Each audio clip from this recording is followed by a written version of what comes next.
Et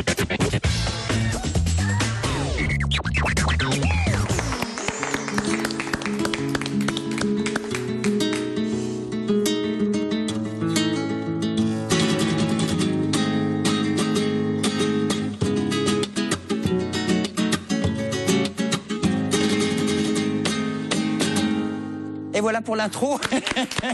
Bonsoir tout le monde, bienvenue pour les aléas du direct. Chronique Gypsy, vous l'avez compris ce soir avec Gypsy Lover. Gino est avec nous, il est de Montpellier. Bonsoir Gino, bienvenue avec votre nouvel album, votre tournée et quelques dates au Mas Bringo de Montpellier entre le 31 janvier, le 7 et le 14 février. Monique Roux également sur ce plateau. Bonsoir Monique. Bonsoir Julien. De l'association SOS Rétinite France. On va comprendre pourquoi l'association et les Gypsy. Réponse dans un instant. 48 heures chrono, c'est le nom d'un film et c'est surtout aussi le nom de l'opération pour relever le défi, créer un jeu vidéo en 48 heures à l'UM2, à la fac de sciences. C'était le week-end dernier, ils n'ont pas beaucoup dormi.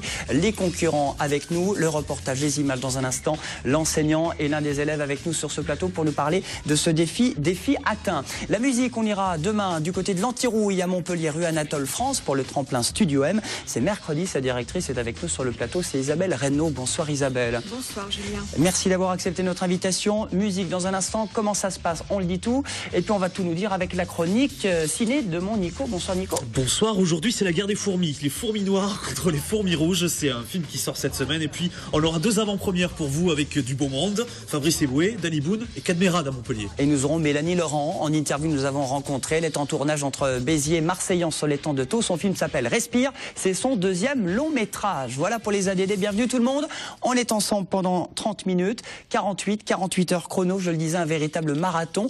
Jeu vidéo. Et oui, sur les amphis, on fait aussi des choses très intéressantes. Mais là, on fait des choses assez concrètes. Relever le défi de créer son jeu vidéo en 48 heures. C'était le Global Game Jam. Michel, c'est ça, hein? Oui, c'est le Global Game Jam. C'est un événement international qui rassemble près de 500 sites au niveau international où on va créer un jeu vidéo en 48 heures à partir d'une idée, à partir d'une thématique qui est affichée par les organisateurs du concours. Alors vous êtes la responsable des masters informatiques, le département informatique de la faculté des sciences qui organisait ce concours. Alors c'est quand même original de faire ce concours en même temps que d'autres villes. Je crois qu'il y avait Los Angeles, il y avait Sydney, il y avait Londres et il y avait Montpellier. Il y avait Montpellier et en fait nous on est particulièrement intéressés parce que dans notre master informatique, on a une spécialité images et jeux vidéo. Donc on organise ce type de rassemblement quelque part pour avoir une certaine mise en pratique de nos formations. Avec le soutien de l'association Baptême du jeu à Montpellier. Karl est là sur ce plateau. Bonsoir Karl. Bonsoir. Vous êtes plus à l'UM2, vous êtes un ancien étudiant? En fait, je suis un ancien étudiant de l'ENJMIN, donc l'école nationale des médias, du jeu et des médias numériques à Angoulême. Et l'association Baptême du jeu a été fondée par des anciens étudiants de l'UM2 ici à Montpellier.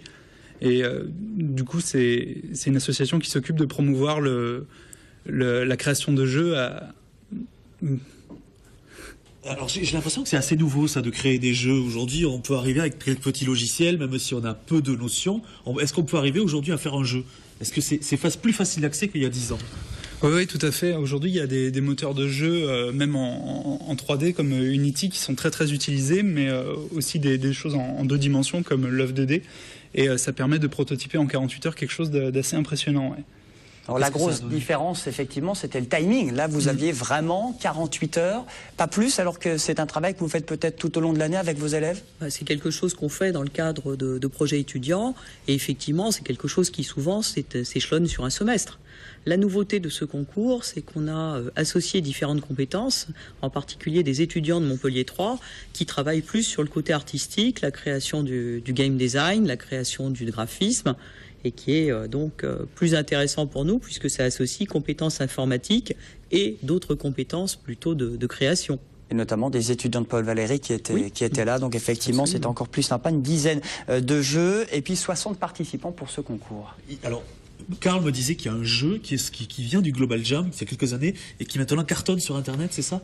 Oui, il y a des exemples de jeux qui ont été créés lors d'une jam. Alors, il faut savoir qu'en 48 heures, on a beau faire des choses fantastiques, on n'a pas le temps de peaufiner quoi que ce soit. C'est très très rapide comme prototypage. Mais à la suite de jeux qui ont été faits dans des game jams, il y a des vrais projets vendus dans le commerce qui ont émergé. Donc, par exemple, Surgeon Simulator, un simulateur de chirurgien, mais rigolo, façon Docteur Maboul, qui est très très amusant, qui est en vente sur PC. Alors, le but, c'est de le commercialiser ou c'est de se faire remarquer parce Non, que pas du tout. mal... Oui, à la base, c'est simplement une compétition pour le plaisir. C'est vraiment... Et vous avez très peu dormi, entre 4 et 6 heures de sommeil. C'est ça. Vous avez récupéré, vous avez joué d'ailleurs, Karl? Moi, j'ai joué à tous les prototypes. En fait, j'organisais, donc c'est surtout beaucoup de logistique pour organiser 60 personnes dans les locaux avec la nourriture, etc. Mais ensuite, à la fin, j'ai testé tous les jeux. Il y a des choses vraiment intéressantes que vous pouvez retrouver sur le site de la Global Game Jam. Voilà, c'est ça. Le but, c'est de voir un petit peu le résultat, des élèves. On va faire effectivement, on va mettre en évidence les résultats de ces jeux. Au travers de notre site, en faisant un lien avec celui de la Global Game Jam. Tous les étudiants avaient carte blanche aussi dans ce concours. Oui. Le but, c'était 48 heures, pas de minute de plus. Mais... Oui. Ils doivent télécharger leur jeu au bout des 48 heures pile. Au-delà de ce moment-là, c'est terminé. Alors, il y a eu quelques jeux sympas. On parlait d'une sorte de Candy Crush un peu plus trash, c'est ça? Oui, parce qu'en fait, il y a des contraintes supplémentaires. Au début, il y a un thème qui est révélé à 17h et il faut s'inspirer de ce thème pour créer un jeu. Ça permet d'avoir un petit peu de focaliser la création. Et ensuite, il y a tout un tas de contraintes supplémentaires. Donc, par exemple, il y avait d'intégrer des mots dans le titre, des mots qui sont, par exemple, l'objet de procès, comme les gens qui ont fait Candy Crush ont réservé le mot Candy et le mot Saga. Donc, on n'a pas le droit de les mettre à l'intérieur d'un jeu, sinon on risque de se prendre un procès. Donc, une des contraintes, c'était de mettre les mots à l'intérieur du jeu, et donc ils sont inspirés de ça. Bon, Gino, vous en pensez quoi, vous? Toujours derrière votre guitare, mais est-ce que vous avez des fois les consoles à la maison? Oui, bien sûr. Vous jouez à quel jeu, vous? Je joue à la Play 3 au foot. Au foot? Ouais, j'adore le sport, moi. Il y avait des jeux vidéo foot ou pas? Il n'y avait pas de jeux vidéo spécifiquement de foot. Il y avait surtout des jeux d'exploration, on va dire. C'est les thèmes qui revenaient souvent? Oui, surtout des personnages qui explorent un univers et qui vont effectivement se déplacer avec des règles particulières et des contraintes particulières. Oui, parce que le thème de cette année, c'était qu'on ne voit pas les choses telles qu'elles sont, mais telles que nous sommes. Il fallait s'inspirer de ce thème pour faire un jeu en 48 heures. Et donc, du coup, il y a beaucoup de jeux basés sur l'exploration, parce que c'est un thème assez ésotérique, comme ça, assez philosophique. Et tous les résultats de cette dizaine de jeux vidéo à retrouver, à voir, à essayer sur le site Global Game Jam avec le concours de l'UM2, la fac de sciences de Montpellier. Merci beaucoup d'être venu. Peut-être vous allez renouveler l'expérience l'année prochaine? On l'avait déjà faite l'an dernier. Ouais. Les étudiants sont très demandeurs et donc de toute façon, ils nous demanderont, ils nous forceront à continuer l'expérience. On enchaîne avec la chronique ciné, on continue du virtuel, on passe au concret dans les salles héroltaises.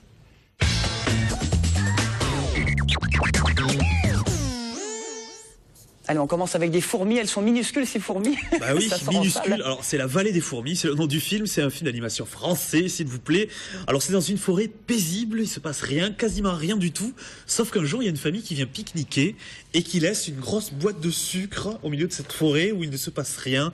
Et du coup, ça va déclencher la guerre de deux clans de fourmis qui se détestent. Les fourmis rouges, les méchantes, et les fourmis noires. Super film. Alors, très original. Puisque c'est un film qui est complètement muet, on entend juste des petits bruits de fourmis. Et on en prend plein la vue par l'image, là aussi, il y a du boulot dessus. Super film. Encore une fois, il y a plein de films comme ça qui sortent en France et qui sont très bons, on n'a pas besoin d'aller aux États-Unis. Ça s'appelle La Vallée des fourmis. Voilà, c'est à voir dans les salles un peu partout. Est-ce que tu sais le cri d'une fourmi, Julien? Non, ça, oui, Elle gronde, la fourmi gronde. Voilà. C'est pour moi, allez-y, grondez au passé simple, tu me le fais? Nous grondâmes, vous grondâtes?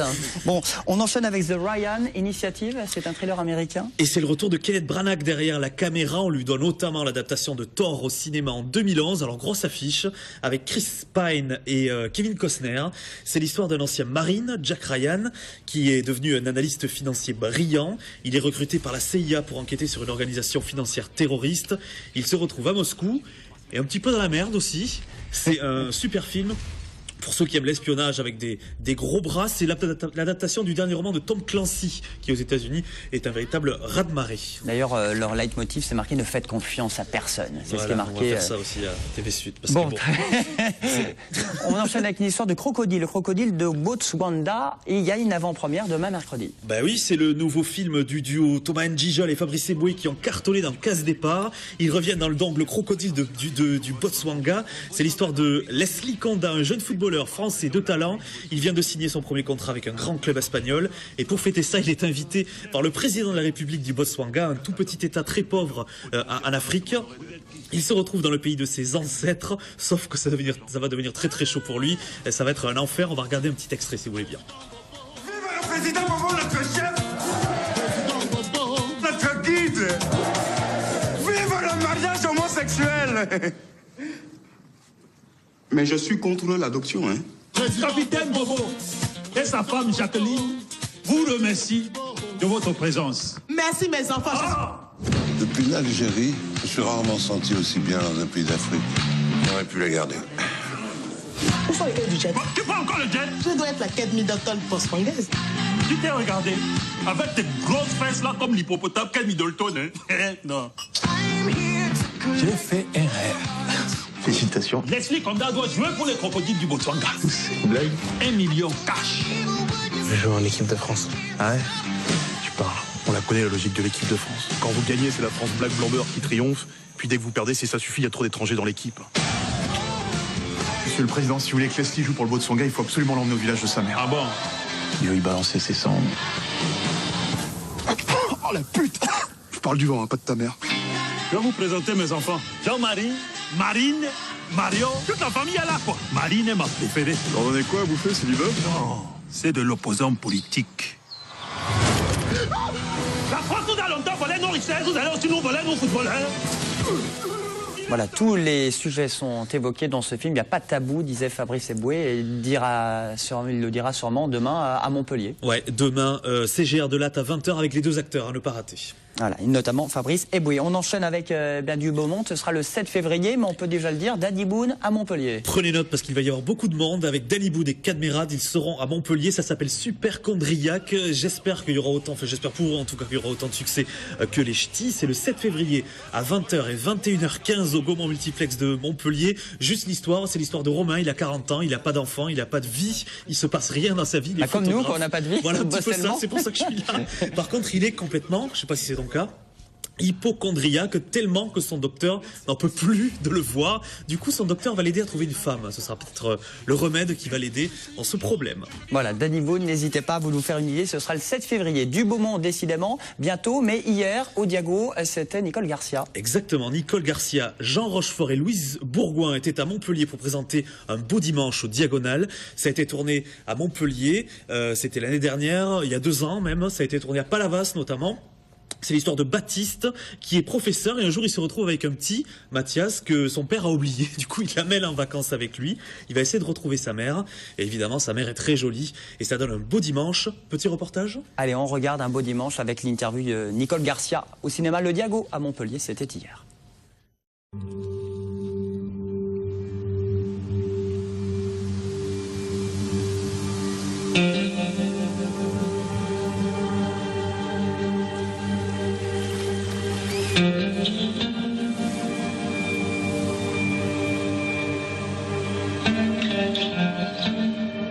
Alors vous faites des saisons? Je tombais dedans quand j'étais petite. C'est les personnages qu'on a imaginés, qu'on a rêvé en écrivant, qui vous amènent vers les acteurs qu'on se trouve être le plus juste. Et Louis, je connais son côté urbaine, belle, son éclat, mais j'avais envie, c'est agréable, c'est excitant de prendre quelqu'un pour ce qu'elle... pour autre chose que pour ce qu'on attend d'elle, parce que de voir en elle autre chose, effectivement sa beauté, mais en même temps quelque chose plus mélancolique, un chagrin qui est en elle, et de jouer avec ses contradictions. Franchement les gars, c'est pas le moment là. Ah, je te donne de l'argent. Et tu dois combien? Tu sais que je peux pas t'aider là. Ramène-le à son père. Je te promets rien. Tu me promets quoi? On part. Il est romanesque en lui-même. Voilà, et Pierre l'est dans la vie, et le personnage est écrit pour lui, donc il est comme ça, il a les mêmes qualités que lui. Et après, on comprend pourquoi il y a cette... voilà, pourquoi il a pris ce pli comme ça, de se mettre un peu en dehors des choses, de ne pas s'attacher. On le comprend peu à peu. C'est l'énigme du film, c'est le mystère du film qui se dévoile.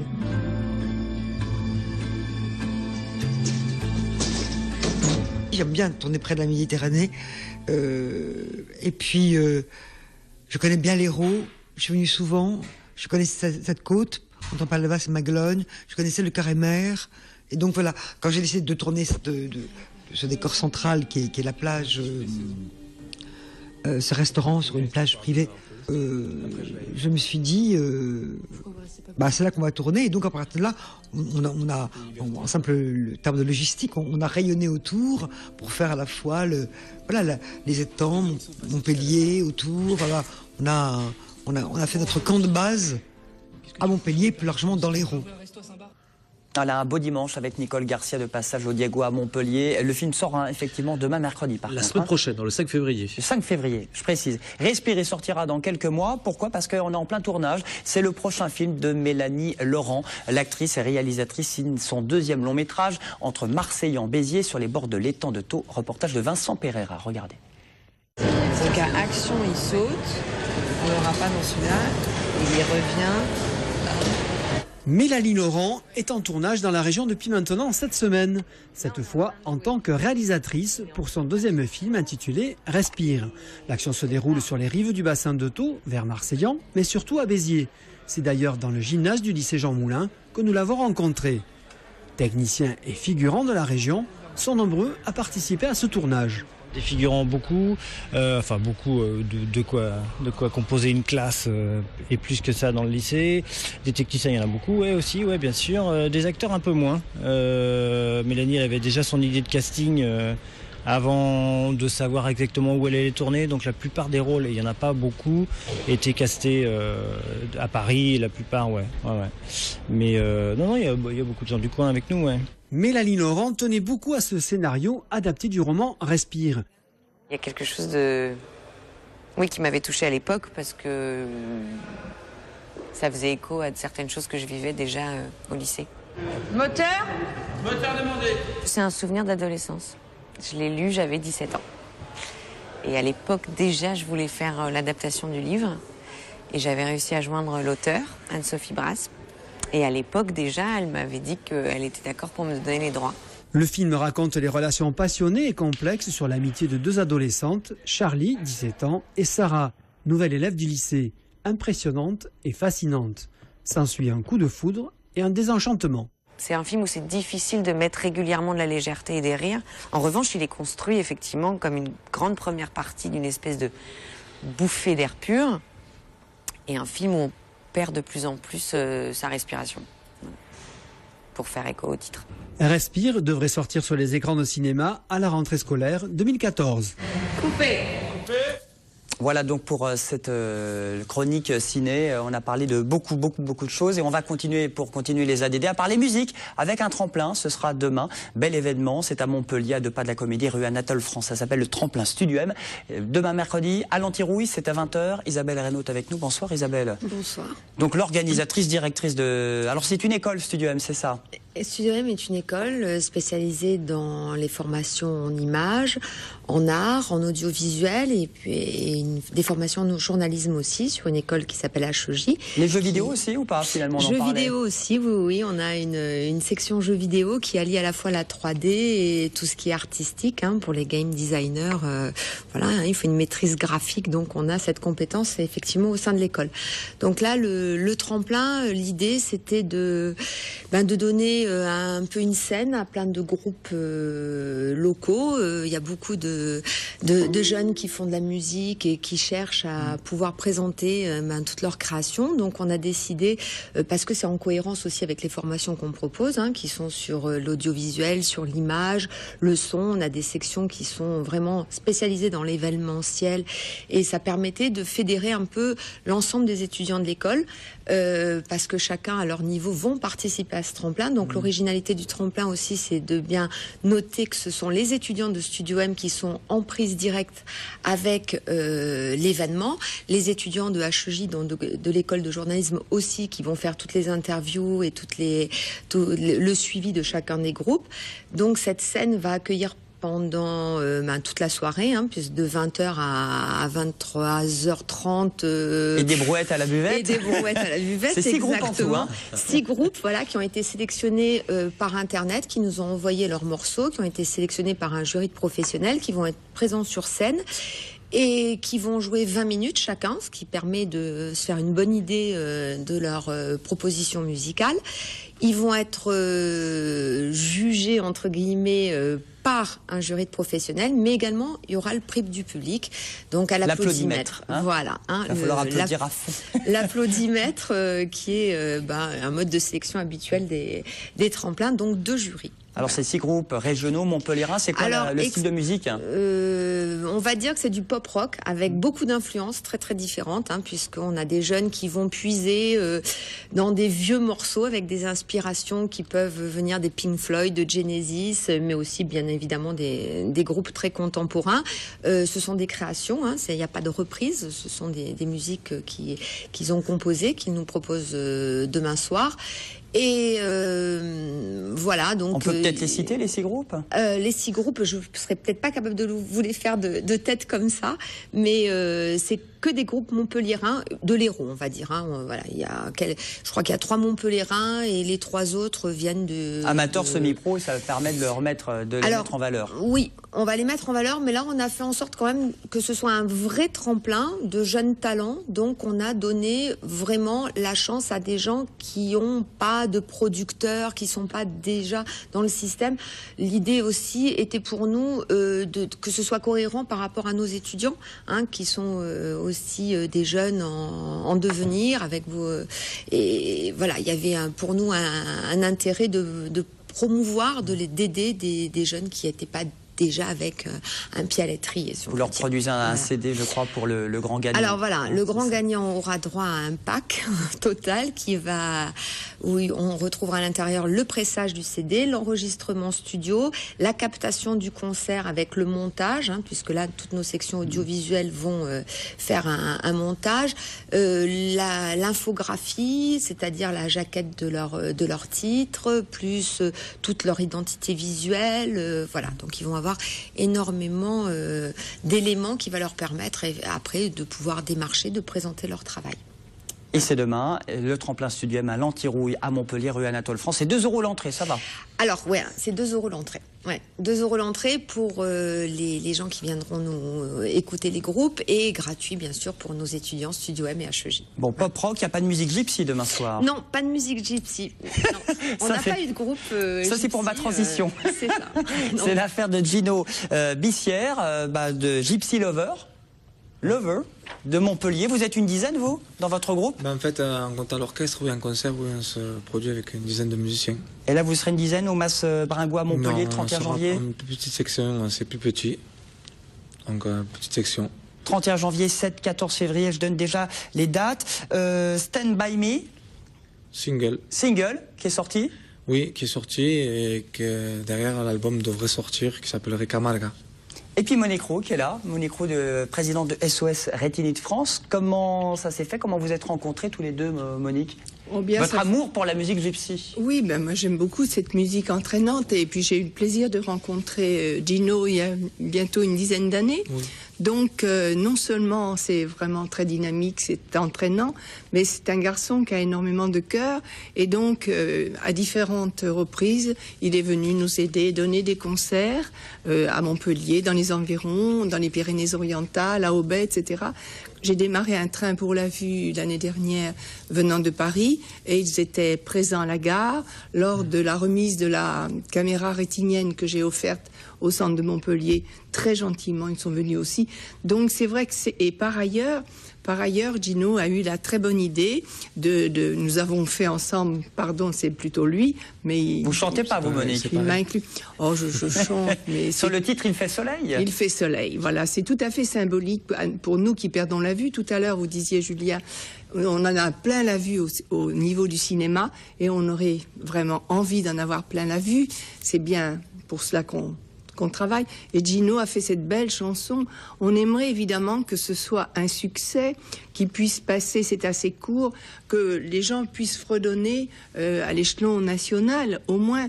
Bon, j'étais passée 2 fois chez Michel Drucker, on aimerait bien, parce que justement, ce serait une prise de conscience pour tous les gens qui perdent la vue. Nous sommes 3 millions en France, d'autant que ces maladies ne se voient pas, comme vous le savez, puisque nos yeux restent vivants, et que notre but, c'est de promouvoir la recherche premier centre de recherche à Montpellier, qui a été généré par mon association, et premier centre référencé par le ministère de la Santé.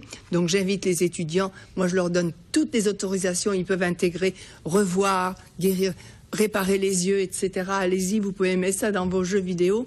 Donc tout est à prendre. C'est un package, un résumé de l'émission, c'est pas mal ça. Bien Et la musique aussi, Monique. Alors la musique de Gino, moi j'adore, c'est pas compliqué, parce on oublie tout. On oublie tout quand on est avec eux, leur dynamisme, leur gentillesse, c'est très entraînant. D'ailleurs, moi j'aimerais bien l'emmener chez Michel Drucker. Allez, on les écoute. Oui. Gypsy Lover pour terminer les aléas du direct. Merci à tous nos invités, merci Monécro, merci beaucoup SOS Rétinite. Allez-y, on vous écoute, c'est le live. Je vais vous chanter une petite chanson, une compo qui est dans l'album. Il est là l'album. À demain, bonne soirée, bye bye.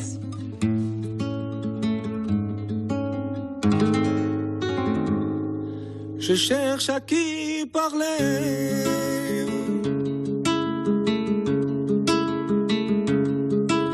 Des sentiments que j'ai, cette fille que j'aime et que je ne peux oublier.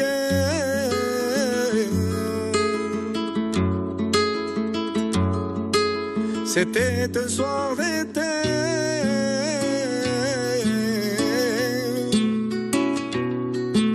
Que l'on s'est rencontrés, on a passé la nuit ensemble à tout se